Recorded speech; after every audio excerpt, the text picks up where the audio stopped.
Pahang மாநிலம் Kuantan மாவட்டத்தில் உள்ள ஜெராம் தோட்ட தமிழ் பள்ளி குறித்து கல்வி துணை அமைச்சர் வோங்காவோ நாடாளுமன்ற கட்டடத்தில் நடந்த ஒரு சந்திப்பு கூட்டத்தில் ஒரு புதிய தகவலை வெளியிட்டிருக்கின்றார்.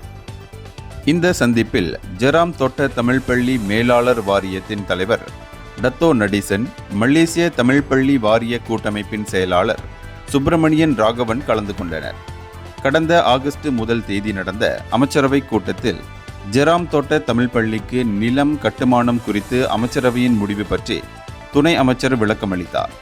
இப்பள்ளிக்கு வழங்கப்பட்டுள்ள நிலம் மத்திய அரசுக்கு சொந்தமானது என்பதால் இப்பள்ளி அரசாங்க பள்ளியாக மாற்றப்பட்டு கட்டுமான பணிகளை கல்வி அமைச்சு மேற்கொள்ளும் என அமைச்சரவை முடிவெடுத்தது என்று துணை அமைச்சர் குறிப்பிட்டார். இந்த முடிவை வரவேற்பதாக டத்தோ நடீசன் தெரிவித்தார்.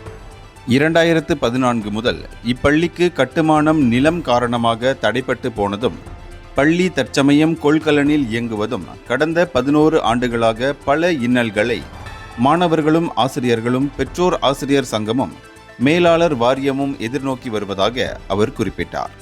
இவ்வேளையில் பிரதமருக்கும் பிரதமர் அலுவலகத்தின் இந்திய நலன் பிரிவுக்கும் கல்வி அமைச்சர் ஃபட்லீனா சீடேக்கிற்கும் டிஜிட்டல் துறை அமைச்சர் கோபிந்த் சிங் தியோவிற்கும் இயற்கை வள சுற்றுச்சூழல் துறை அமைச்சர் ஜொஹாரி அப்துல் கனிக்கும் நன்றி கூறிக்கொள்வதாக டத்தோ நடீசன் தெரிவித்துள்ளார்.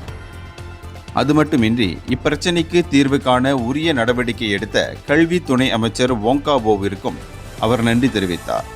ஜெராம் தோட்ட தமிழ் பள்ளி விரைவில் கட்டப்படுவதற்கு அனைவரும் இணைந்து செயல்பட வேண்டும் என்றும் துணை அமைச்சர் கேட்டுக்கொண்டார். இந்தியர்களின் இதய குரல் மக்களோசை.